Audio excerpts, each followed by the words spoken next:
Good morning, everyone. Once again, we welcome all the panelists for the second round of meet and greet, the question answer session to be put forward by the students of master's degree. I take this opportunity to welcome our panelists, although they need no introduction in Jindal School of International Affairs. However, I take this opportunity to introduce my first panelist, Ms. Hebatallah Adams, Associate Professor, Academic Dean for Master's Program. We have Ms. Ambreen Agha, Associate Professor, Academic Dean, Undergraduate Programs. We are accompanied by Professor Sebastian, Associate Professor, Assistant Dean, International Collaboration.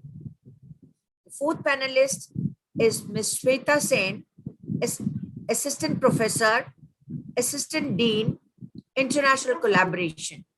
I'm also accompanied by my colleague from Office of Career Services, Ms. Hebatallah Sharma. Now I put forward the round to all the students to put forth their question as they desire, and request Professor Hebatallah to continue with their colleagues to take it forward. Over to you, students. Thank you so much.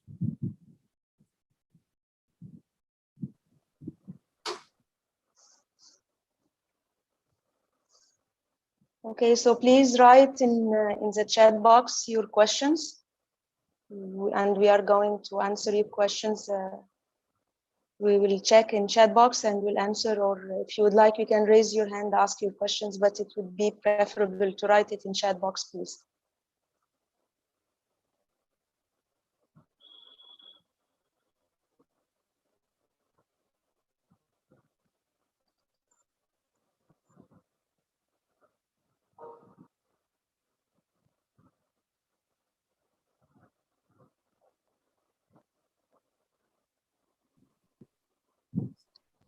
Yes, the mentor program where the faculty is assigned to students. Yes, we have sent already to the first list that has been shared with us from the admission office of admitted students, and we have shared, we have sent to the mentor the name of mentees, and we are supposed that you have received an email from your mentor on your personal email. So please check your email.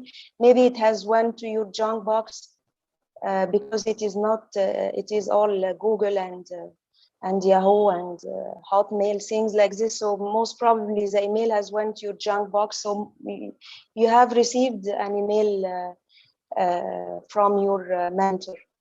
And your mentor, you can ask questions like to guide, give you some recommended readings if you are having a project and you would like to get some advices from your mentor for your career also. So these things that you are getting from your mentor in our mentorship program.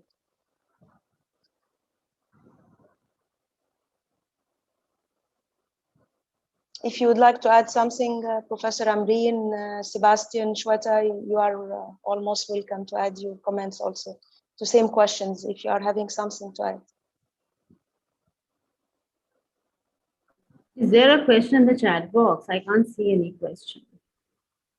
I am only seeing this this question. Yeah, it is written. It is direct message. Yes, send it to me maybe as a direct message. Okay. No, I think so. You've covered the question implemented. Yes, yes. If there So are more written. questions, students can ask.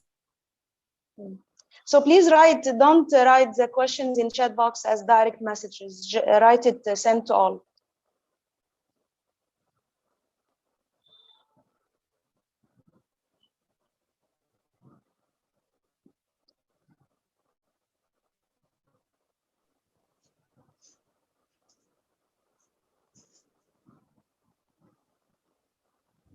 Yeah, Professor Sebastian, there is a question regarding dual degree option offered. Thank you, Cedar, for the question. Yes, let me talk a little bit about the dual degree opportunities. Students can spend half of their program. It's 1+1 system. So you spend 1 year at Jindal and the second year in another university as part of the dual degree opportunity that we have at Jindal currently.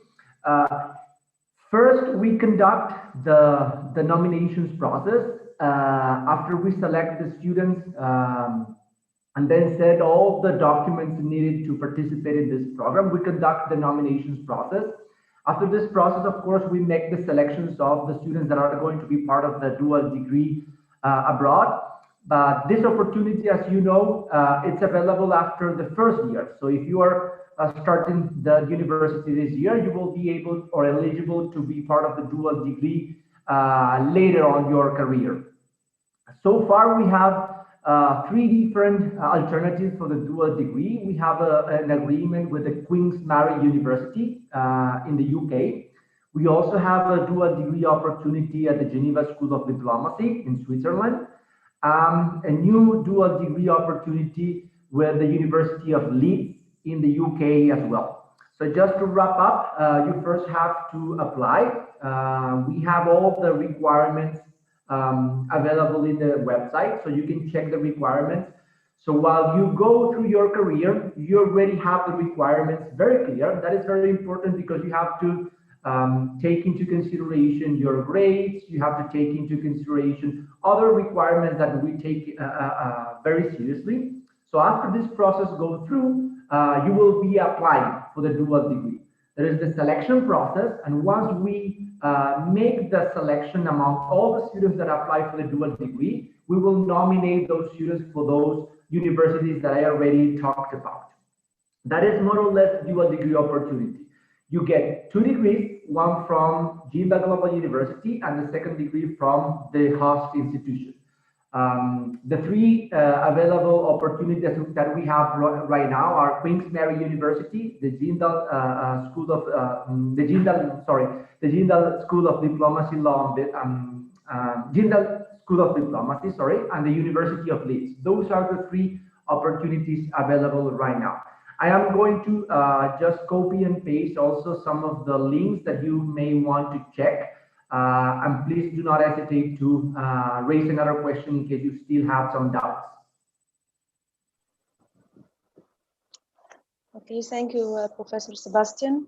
There is a question from Aditi. He's asking about electives and when it will start. He will start for the bidding process. So regarding electives, MA DLB students, they are having from their first year the option to select an elective. So they are having only one elective, and the bidding process will start in mid-July. And at that time, you will have the opportunity to check the course curriculum. You can read and check and see what is the content of each course.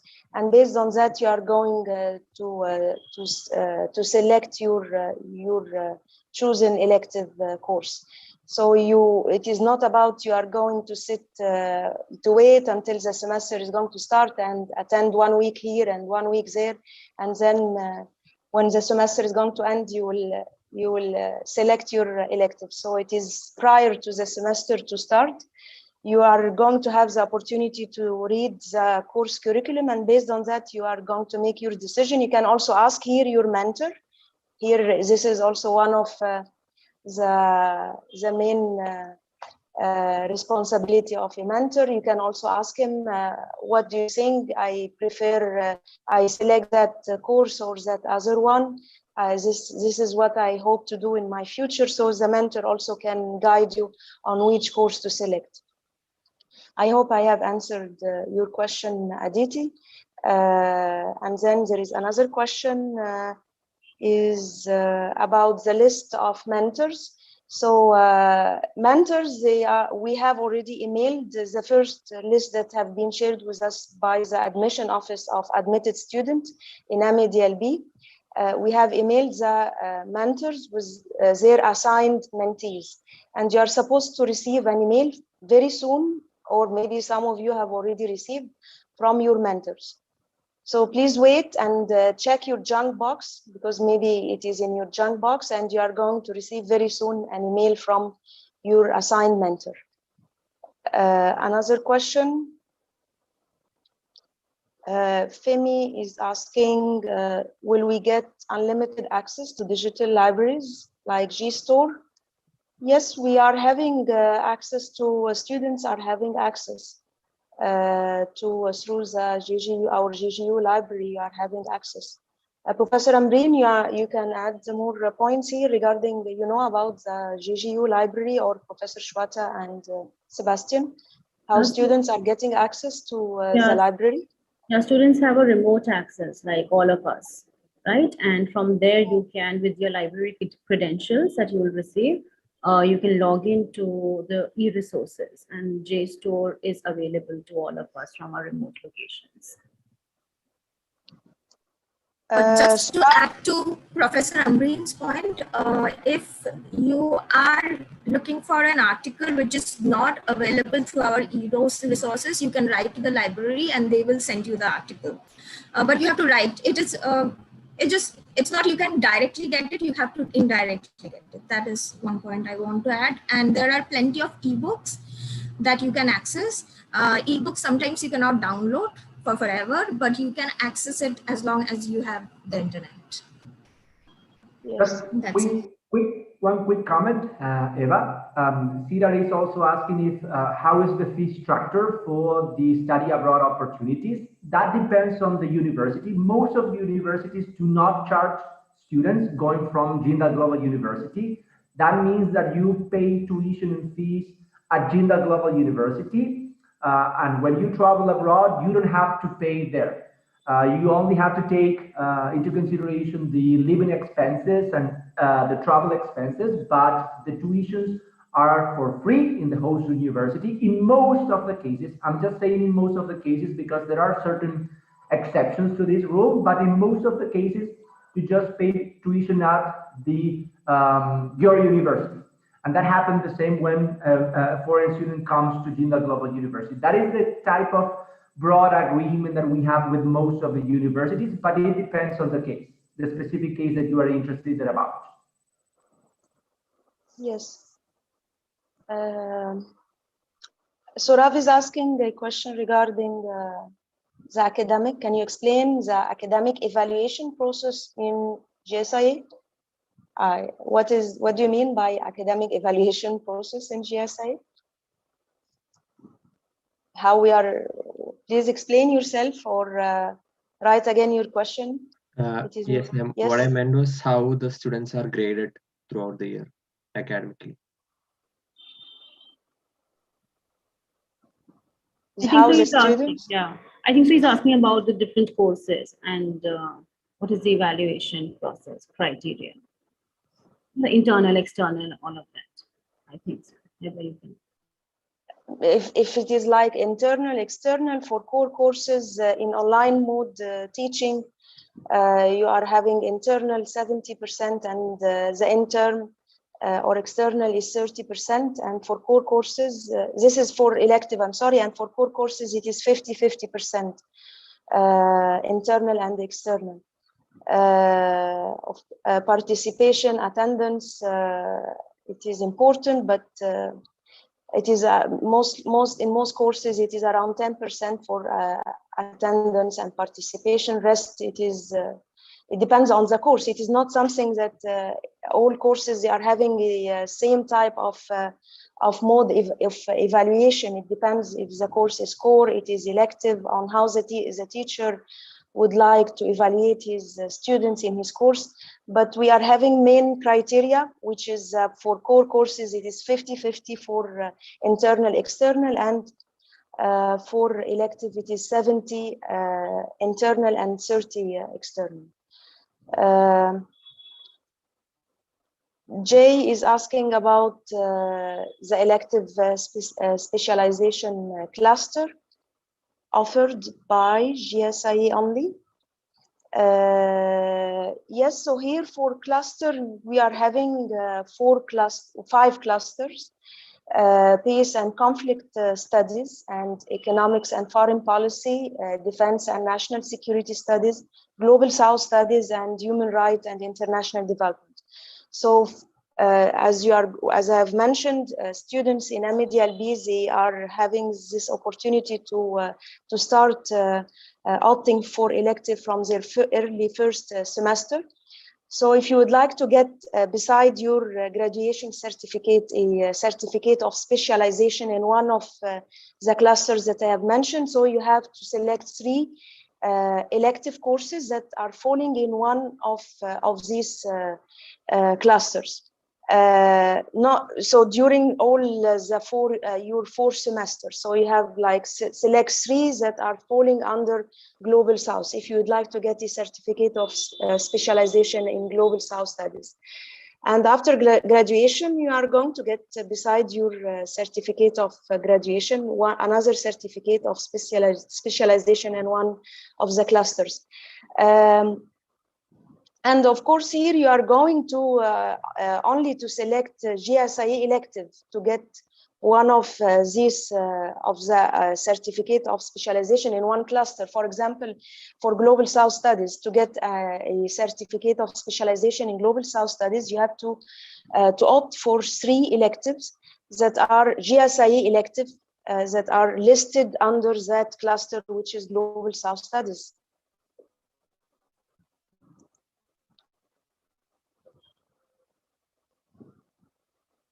Internship. I'll take Ms. up, Hebatallah, yes. Yeah, I'll take up this question, Heba.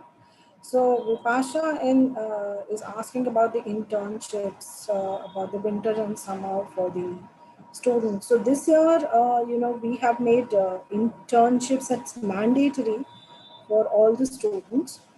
So for example, you'll have 4 breaks during your master's course. So you're supposed to have 3 internships mandatory. Now, obviously there are, the interest falls in from the student side. So some of the students, for example, wants to take up the internships into the NGOs, as Vipasha, you are mentioning. There are students who are looking for internships into corporate consulting firms and maybe embassies, maybe UN. So there are a lot of opportunities which the Office of Career Services sends to you. And according to your interest, you can certainly apply. We also leave it open for students. For example, in case there is something which is near to their, residence, or if of their interest, which we are not. For example, somebody wants something in Hyderabad, so if you feel that there is an organization of your interest and they are looking for it, certainly we'll be even supporting you. So it's also open for the students to apply. Plus, there are a lot of opportunities which the Office of Career Services also sends it across to you according to your interest. So there is I tell you, there is a bit of a process how we go it further. So, after you joining from August onwards, so we do 3 times the career mapping. So career mapping, as in there are students in the first year who would like to be interning maybe for NGOs, who choose the NGOs for the first semester, and maybe for the second time of semester they might change it to media firm, or the third time they want to change it to a consulting firm. So it is basically the internship is checking different chairs, is what we call as. So by the time you are in your final year, you are able to assess on different organizations, and even keen down on the type of organizations you want to be working in and associated with for your placements, and apply. So it is a kind of a process which OCS actually takes it further, and will be groomed, and obviously there are a lot of open houses to discuss it further with you. So that is something I think Vipasha, I'm answering to Vipasha's question. Yeah, there is also Drishti is asking about placement process. Yeah, so Drishti, it is the similar process as I said, that we do career mapping for the internships and for the placements. So we do thrice, in the sense that the kind of organizations might shift. So today, maybe when you're entering a MA DLB course and you feel like that I want to be, working in for a media firm, for example, but you intern in media firm for twice and then you don't like it. Maybe, I mean, like the kind of work it is it needs so much of your attention and you're not very keen. You, in the final year, feel like, I want to be moving on as a risk analyst, for example, in a consulting firm or something, another change. So obviously there is a process to that. And we have a lot of interactions, the industry interaction, so that it also gives you a feel from the different industry and the kind of skills which are required in. What are the gaps? If you can actually upskill yourself till the time you get yourself placed in the organization or you apply to the organization. Or, so yeah, so it's like it's a full process for 2 years, and we'll handhold you throughout the full process. So don't worry there. We will have more of the open sessions to discuss it further. So I hope I answer to your questions, Drishti. Thank you, Ms. Hemlata. Regarding the mentorship opportunity, Niati is asking, is it extended also to non-residential students? Of course, yes, it is for residential and non-residential. To readings before the, yes, so you will get access to readings before the class to start, because as I have mentioned, you will see very soon from your side the course curriculum, and you can see what is the recommended reading, and you can check this from the library, and you can see what is for example, for my course, what is the recommended reading. You can go and check in library and get access to the readings before the semester to start.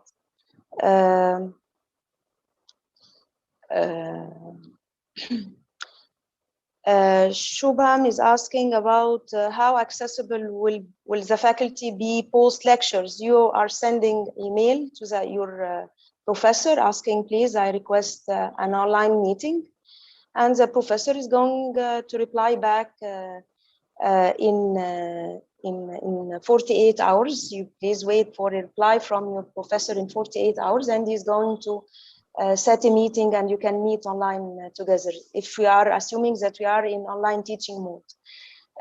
If we are on campus, you are going to do the same, but you are going to go and meet your professor in his office. So he's going to give you a meeting time, and you are going to go and meet him in his office. 1 second, Heba, can I add something? Yes. Also, all faculty members have office hours. So in that office hour, you can easily access the faculty without prior appointment. So if you want to meet a faculty, not in the office hours, but other times, you have to seek appointment. And please wait for 24 to 48 hours for the faculty to respond, as Professor Heba said. And in office hours, you can actually go and meet your professor, right? So you just check what office hours each faculty member has, right? And accordingly approach the professor. Exactly. Professor Sebastian, now you are replying to one question. One quick comment to add to what Ambreen said. You can check on the faculty's website. I mean, within our official website, each of the professors has already specified his or her office hours. So you can check that, as Ambreen says. You can just go online if we are still in an online mode and talk with the professor during that time. If not, if we come back to campus, you can just show up in his or her office during that time. Yes, thank you, Professor Sebastian. Ms. Hemlata, there is one question from Kartik. He is asking about placement, as he's from engineering background. Right. So, Karthik, though this forum is basically for the MA DLB, but yes, we are also handling the public policy, so I'll be ready to answer that. There are a lot of students who are coming up with engineering background, both in MA DLB and MEPP. So with that, the kind of opportunities, for example, there is one of a student from engineering, he is interested for the solar energy. So the RE, which is the renewable energy, is one of the topic which he has chosen. So there are a lot of organizations which we align for him for internship and then taking up the placements. For example, in case he chooses, as I said, that internship is checking different chairs. So for example, he has done an internship in a think tank before, or an NGO before, or a corporate. So obviously the kind of pay packages will differ once the placement opportunity has been announced and the student is selected there. So the think tanks obviously don't pay up high. I would say they pay up like 4.5 to 5 as a package. But yes, for example, the corporates pay high. So if you are saying that wanted to be you have taken up a loan for the course and you want to be apply. I mean, like, you're quite keen and obviously repaying the loan for that. So I will suggest that you majorly choose your the corporate as one of the set of organizations which will give you a higher package, certainly. But you know what, we always tell the students is you should be going with your passion rather than rather than only choosing up for the money front. Because if you're talking about the RE as one of the sector, so if you're saying that you want to be working on solar plants, so obviously ministries want to hire you. They might take you as for the internship for a period. The think tanks, obviously, yes, they hire you because they give you much more of a space to be working on. So you learn so much from a smaller set of organizations than the bigger set of organizations, but it's again your choice. So we leave it on to you for you to be deciding on. And as I said, that we handhold you towards a lot of open houses, and we discuss it through more of the career mapping sessions and one-to-one interaction. So that's not a problem. So we'll discuss it further whenever, and then there is also a similar, MAPP session for the Masters Public Policy students as well. So might be that you will get much more information there. And once we also have an open house, then we can discuss it further. Thank you. I hope that I'm answered your questions, Karthik. Yeah, thank you, Ms. Himlata. Kevin, your professor, your mentor professor is Professor Harneet. So she's going to send you very soon the email, and we are going to send to her a reminder today also to reach you, don't worry. And for Bipasha, we didn't receive your name in that list that have been sent to us from the admission office. Maybe you have been just lately admitted. So I request, please, Ms. Indu and Ms. Shitna to send the updated list of admitted students in MA DLB, because every week, most probably, there is new students that have been admitted, and we have only sent to the first list of students. So once we receive the updated list from admission office, we are going to allocate for you a mentor.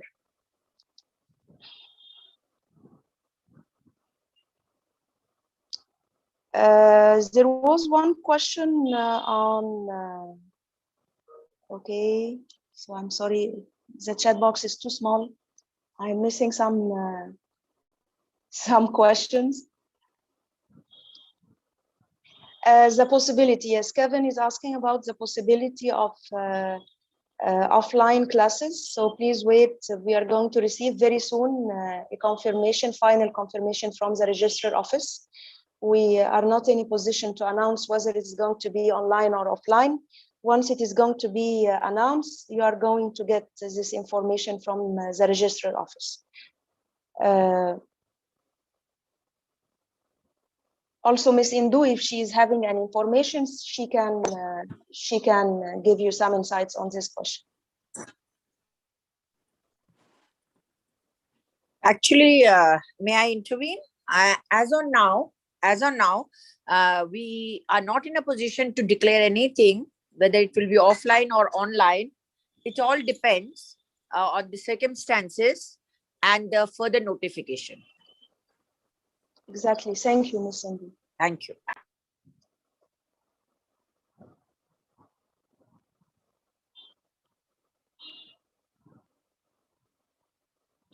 Kevin is asking about, could you give some insights on how the day-to-day academic timetable and schedule of lectures in JSIA is like?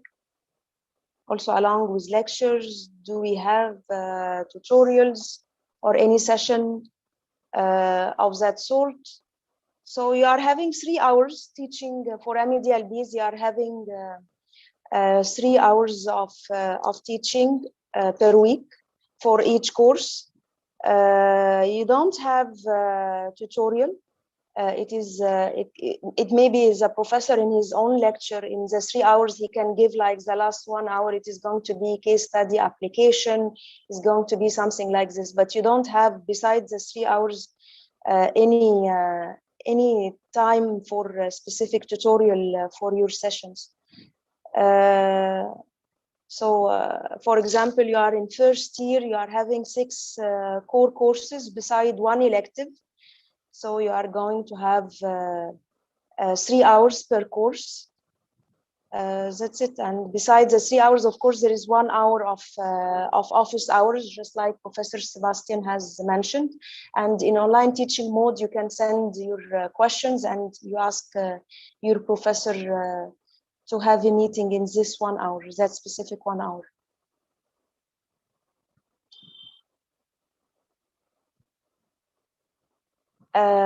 Don is asking, I would like to know more about the entrance procedure towards MA DLB. Have seen it is possible. What is entrance procedure? What do you mean by the entrance procedure toward MA DLB? I think Heba Chetna has already answered.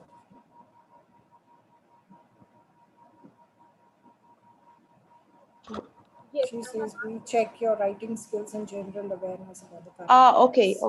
Okay, down to it. Okay. Yeah. Thank you, Ms. Mlat. Jay is asking, can you please explain the correlation between elective cluster and elective courses? It is same courses. When you are going, we are going soon to share with all admitted students a list of electives that you are going to bid for. And you are going to see that these electives, they are grouped into clusters. So you are going to see, for example, the Global South cluster. These courses of our elective courses are listed under the Global South.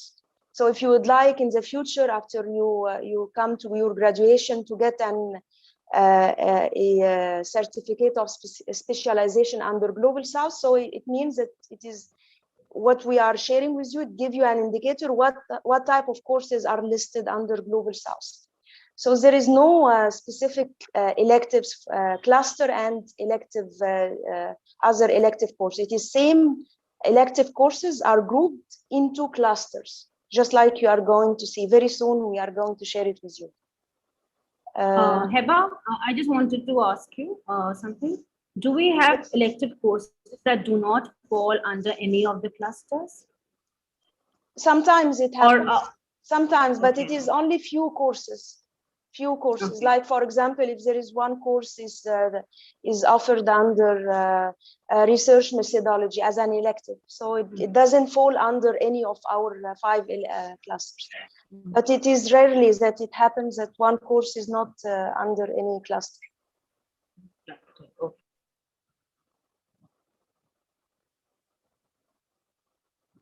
Niati is asking, since we have a diverse set of specialization and elective opportunities, what should be our approach while we are selecting them? So of course, you are going to think about what you are hoping to get as certificate of specialization after you graduate, what you would like, for example, if you would like to continue your postgraduate study toward PhD. So of course you are going to opt for certain type of electives that are related to what type of PhD, what specialty of PhD you would like, or what type of career opportunity you would like to have. So you would like, for example, if you would like to work in in a research institution that is working in global south, of course it would be preferable that it shows in your transcripts that you have already studied, for example, in international development finance and south-south cooperation, international organization. So it would be beneficial for you to appear in your transcript this type of courses, beside of course having an additional certificate of specialization in global south studies. So this is how you are selecting your courses, your elective courses, and your specialization. What you are hoping to do in your future. You will, if you will go for PhD, or you are going to work in international organization, or work in an institution or whatever. So it depends on what you would like to do in your career, future career.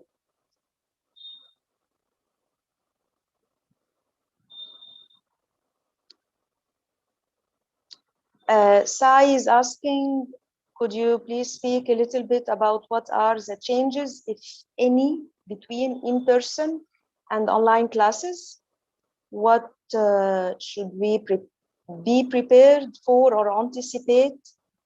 In a classroom, there might be group projects and presentations. Okay, what to expect in an online classes and overall or learning experience? It is same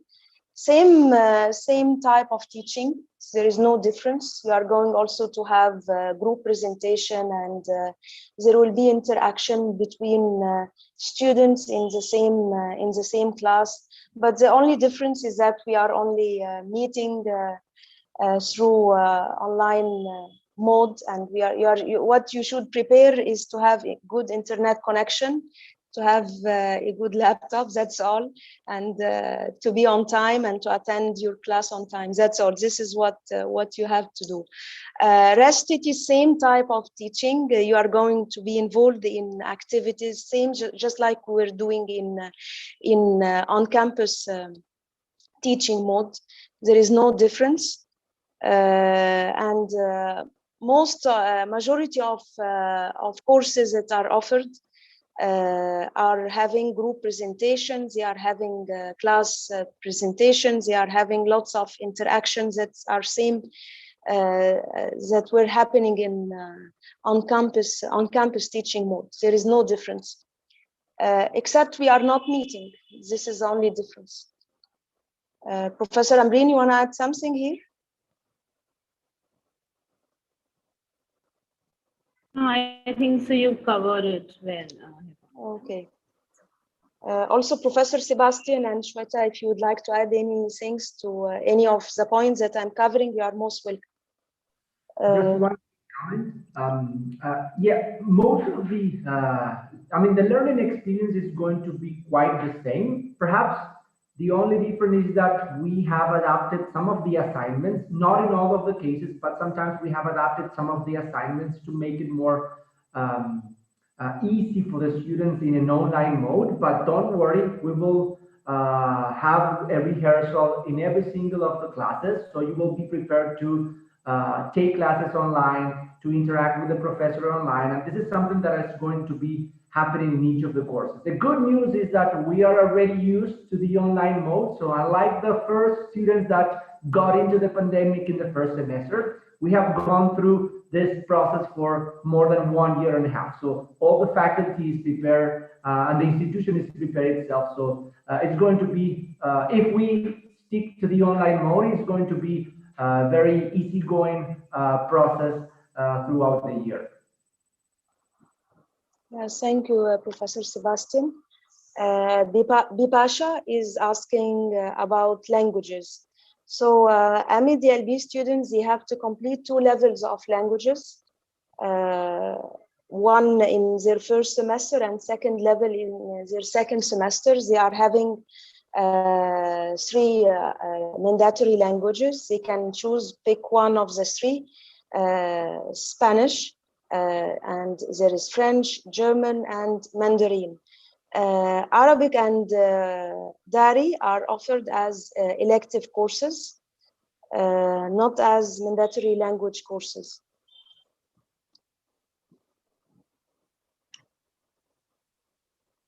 Yashiba is asking,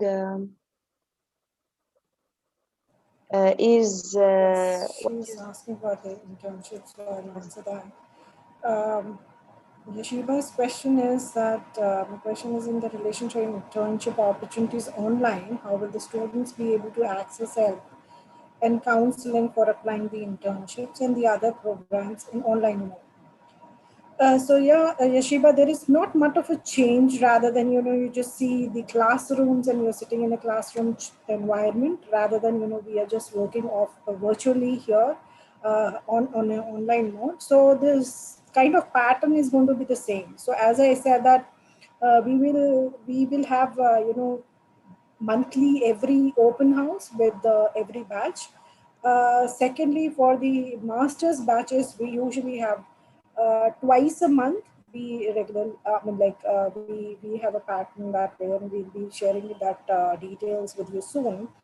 Um, then you can certainly write an email to us and fix up a time. As Heba mentioned that we do it, you can do it across the professors in case you want to kind of a suggestion or a counseling.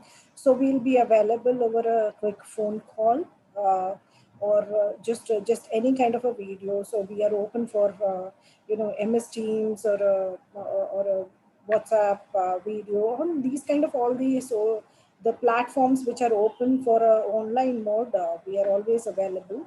So that's not a problem. When we were back in the campus, certainly we meet in the classrooms. Otherwise, we are always available to interact over call or a video, whatever is suitable to you. Yes, Megha also.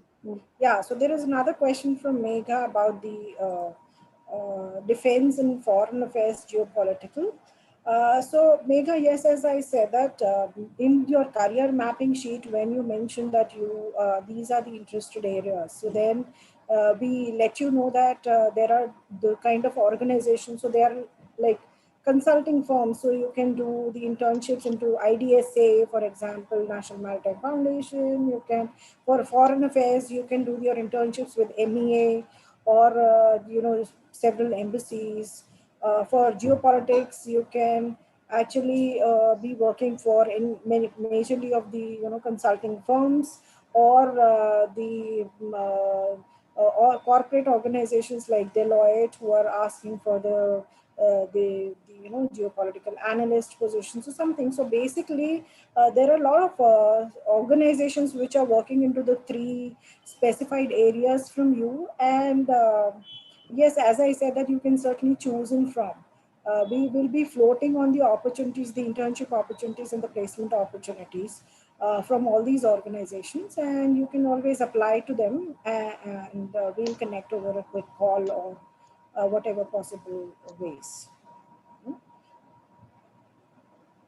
Yes, thank you, Ms. Imlata. There is one question regarding language and how to choose languages, and is selecting the research centers. Does the language we choose play important role with respect to primary readings or research about the area? Anyway, all readings are in English. So even if you are going to do internship in Calcas, it is going no one is reading in Spanish or in French or in Arabic.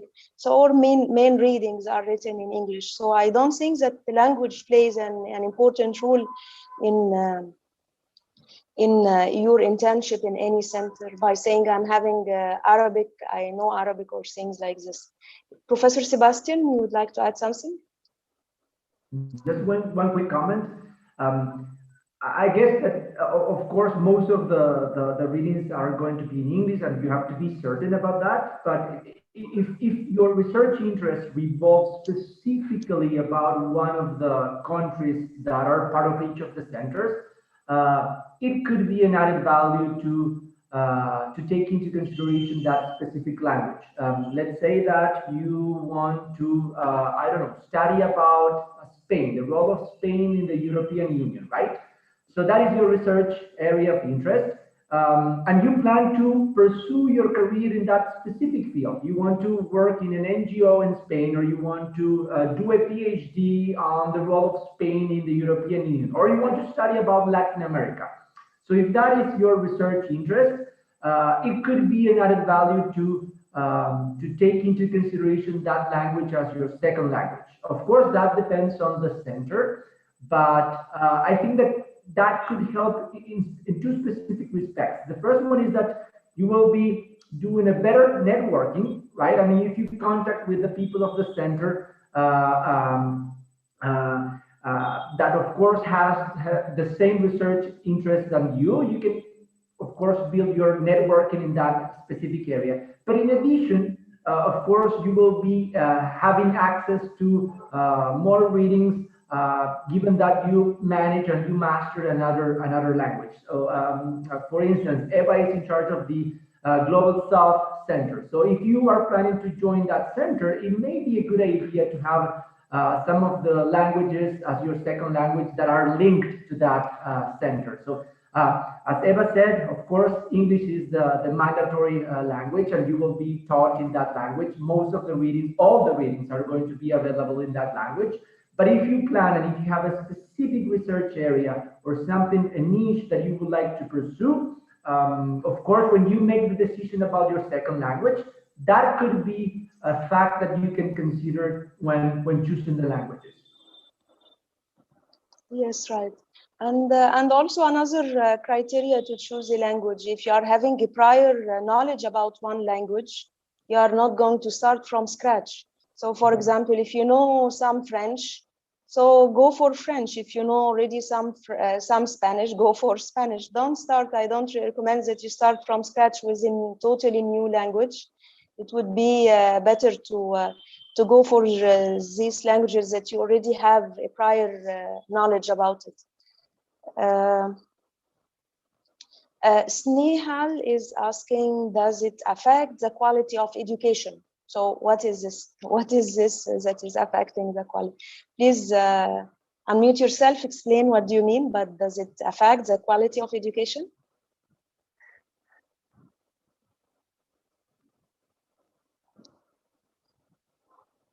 Or write it again in the chat box. Okay. No other questions?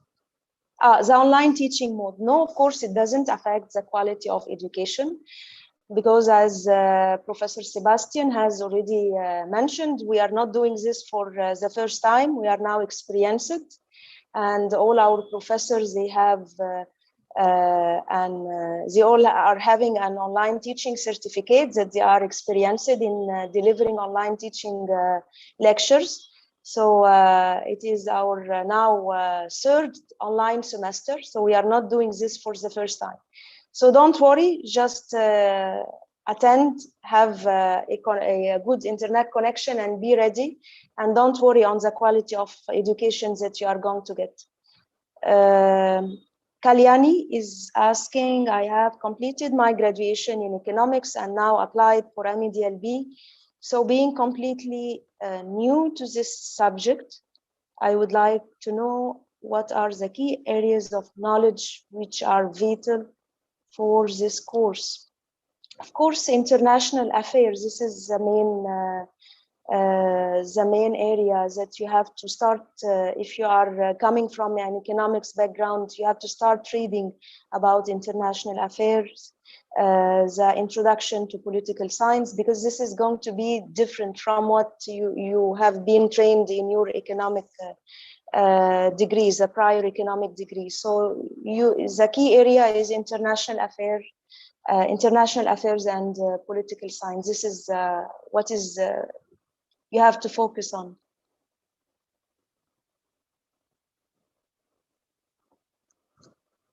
Any other questions? Dual degree, the question for dual degree. How application for internships would change. See, for Yes. example, I tell you if you are doing dual degrees, certainly you will like to do the internships in that country. For example, like if you're doing a degree into Spain, so then you'll be liking to do an internship into Spain. So that is the only difference which I'll say. But the moment you are here, obviously you'll be physically present to intern in the organizations in India. Um an application for the internships in case you are want to do abroad, I'll say that there are a few organizations who also look for a remote internships. So if, for example, um, recently we had one Belgium risk consulting firm which was giving internships to students who were still studying in India. So even in the first semester, you can do a remote internship. This is something which is a blessing, I would say, in the pandemic period.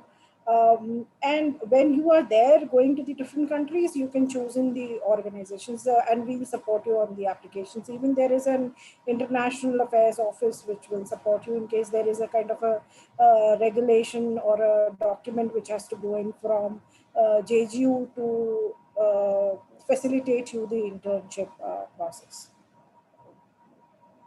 Okay, thank you, Ms. Amlata. Jay. Hemlata's point. Usually you have, correct me if I'm not wrong, Heba, winter or and summer internship, right? No, now we are having internship for the new batch. It is going to be they have to do mandatory internship, 3 mandatory internship, not only winter or summer. So they are going to have to in their first, second, and third semester internship, and in their fourth semester they have to submit a internship report. Okay. So it is not. Yeah. So considering that, if you want to go for a dual degree program, which is 1 year here and the next year in our partner university, you have to work with the JSIA office to figure out how to fit in your internship in there. And the same with semester exchange as well. Semester exchange will only happen in your second semester. So, and for second year and for 1 semester only. So I don't think that would be much of a problem, but for dual degree, you have to make sure that your internship schedule and the dual degree schedules are sort of separate. Yes.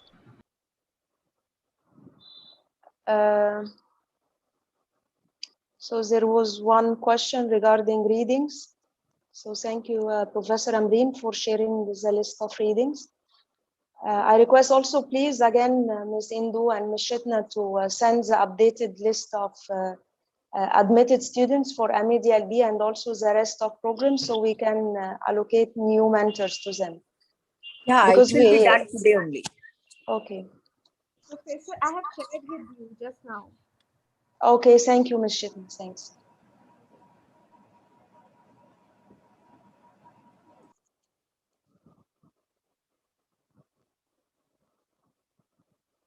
It is another question regarding internship from Siddharth.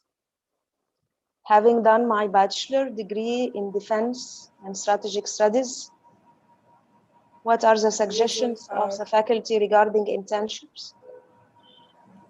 In center, you mean in our research centers, our own research centers. So there is Center for Security Studies also. You can go for this center. So if you can check online, all the centers, they are having their aim, their scope, what they are doing, you can check, and if it matches your research area of interest, you can apply for these research centers.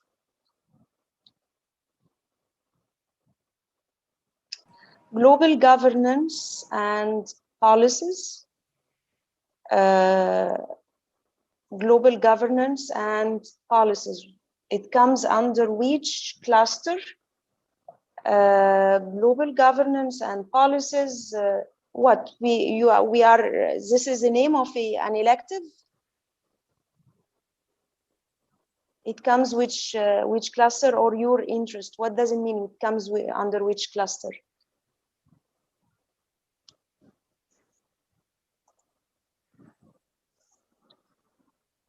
I guess, Eva, I guess the student, prospective student is talking about the research center, if I'm not wrong. The Global Governance and Policy Research Centers, but I'm not sure. That is the question. And Eva, let me add something to what you mentioned about the opportunities for students that wants to do an internship. In addition to the theme areas like defense and security, of course, you can also pick some of the research centers based on your regional interests, right? So let's say that you are interested in security in the Middle East, right? You have a specific research center that revolves around that area of interest. If you are interested in security in the South, right? You have the Global South Research Center, you have CALAX Research Center. So not only based on your themes or the topics that you are interested in, you also have some research centers that are revolving around some regions around the world. And I guess you can also make your final decision based on those areas. So you can make a mix, right? Not only based on the topic, but also take into consideration what are the areas that you will be interested about. Yes.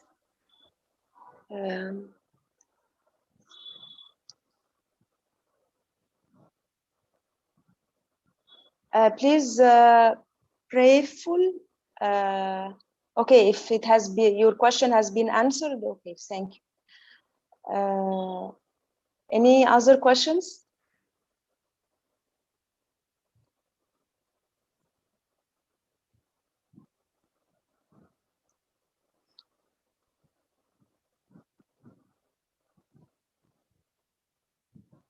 Any other questions before we end this session?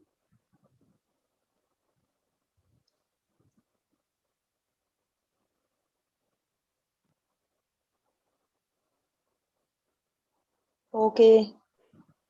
Okay, thank you so much. Oh, also there is one question. Can we study? No, it is only one. You are going only to get one certificate of specialization. It cannot be certificate, many certificate of specialization, only one.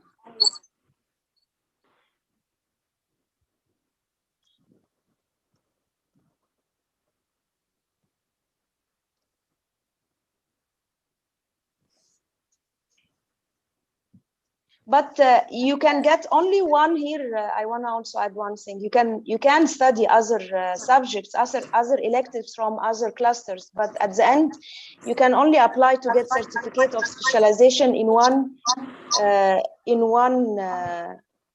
cluster. So you cannot ask certificates or three. So only one. But of course, you can because you are going to study more than three electives during your time in MA DLB. So the other electives can be from other clusters, from other category of specialization. It is not necessary to be all from Global South. You can, at least you have to study three from Global South, and the rest can be from any other specialization. Yes, so the answer to your question is yes.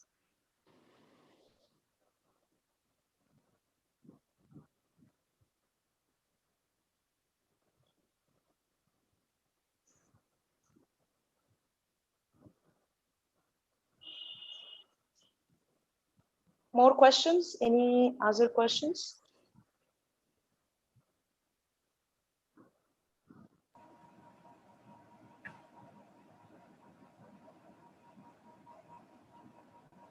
Okay. So please, the rest, write in chat box if you are having any other questions, or write we don't have. So we'll have confirmations that you don't have any more questions. In case students have no questions, we can, disconnect the meeting and if at all, we give you 1 more minute, students. In case you want to come back with questions, please do furnish them. Otherwise, we'll have to say thank you to the panelists.